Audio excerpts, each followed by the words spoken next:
Il est 6h22. Bonjour Lionel Gibert. Bonjour. Merci d'être avec nous. Vous êtes psychiatre à la PHP, spécialisé dans l'addictologie à l'hôpital Paul Brousse. Demain, vous décollez avec 34 victimes des attentats du 13 novembre, direction la Guadeloupe, pour participer à une étude thérapeutique. Certaines de ces victimes vont tester la plongée sous-marine comme moyen de soigner le stress post-traumatique.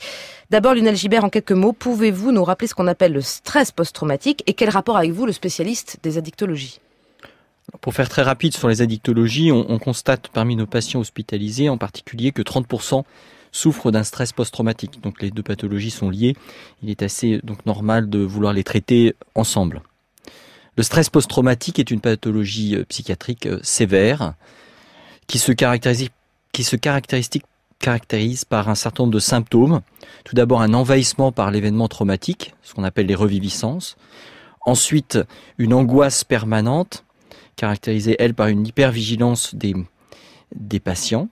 Et ensuite, quelques comportements adaptatifs qui mènent les patients souffrant de stress post-traumatique d'éviter toutes les situations qui pourraient leur rappeler l'événement traumatique. Et ça conduit, en plus de ça, à une altération à la fois des fonctions cognitives avec des troubles de la concentration et une altération de l'humeur avec un syndrome dépressif plus ou moins marqué. Est-ce que les victimes que vous emmenez, les victimes des attentats, c'était il y a 2 ans, souffrent encore de ces symptômes?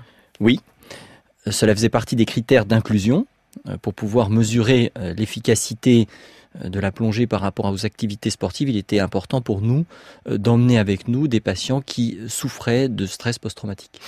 Comment est née cette idée de réparer par la plongée sous-marine, Lionel Gibert?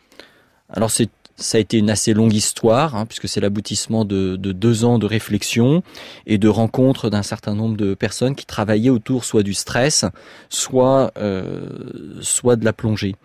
Donc ça a commencé par une recherche des facteurs de risque de développer un stress post-traumatique, où on a remarqué que la pleine conscience était un facteur protecteur.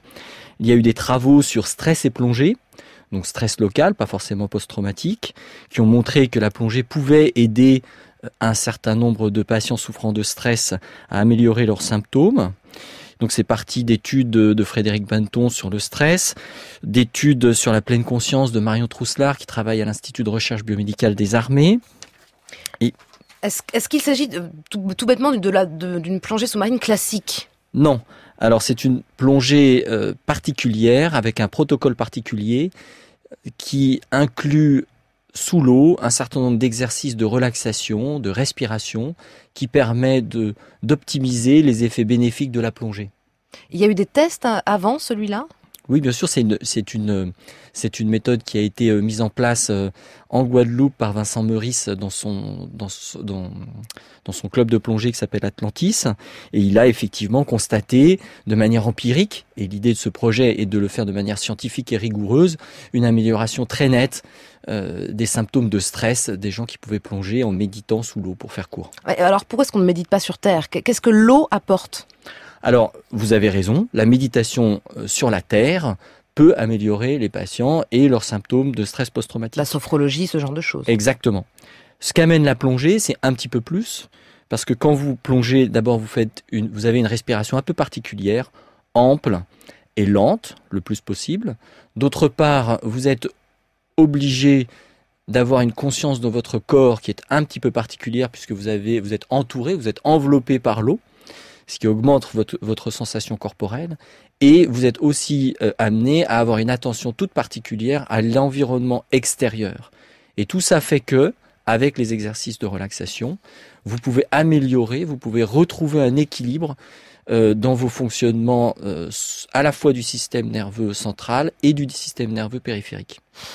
On sait que 30% des patients traités par antidépresseurs ne répondent pas au traitement, que 40% font une rechute dans l'année. Est-ce que la plongée, vous la voyez, Lionel Gibert, comme une alternative ou alors comme un complément aux antidépresseurs? Le stress post-traumatique est une pathologie sévère, fluctuante, qui s'inscrit dans le temps pour ces patients. Et je suis intimement persuadé qu'il est nécessaire de faire des recherches sur l'ensemble des thérapeutiques possibles, sans bien sûr oublier les médicaments, qui, même si ces 30% ont un effet positif, sans oublier les thérapies cognitivo-comportementales, sans oublier le MDR, bien sûr, qui est le mouvement des yeux en rappelant le traumatisme. C'est pour ça qu'il est important de faire feu de tout bois pour rechercher les meilleures méthodes, à chaque patient de tout essayer et de garder ce qui fonctionne pour lui. Sachant que multiplier, on va dire, avoir plusieurs thérapeutiques pour une seule pathologie n'est pas contre-indiqué. Est-ce qu'on a entendu les témoignages des victimes des attentats cette semaine, réentendus pour certains. Certains racontent qu'ils ont besoin d'écrire, d'autres prennent du propanolol, un bêta-bloquant qui atténue l'intensité d'un souvenir. Est-ce que la plongée va jouer elle aussi sur la mémoire et les souvenirs, Lionel Gibert? Un peu moins, c'est pas l'objectif. Notre objectif est d'améliorer la qualité de vie des patients, donc ce qu'on va mesurer après la plongée, à 1 mois, à 3 mois, et espérons-le qu'on puisse suivre cette cohorte un peu plus longtemps pour voir à quel point la rémanence de ces effets positifs que vont avoir la plongée.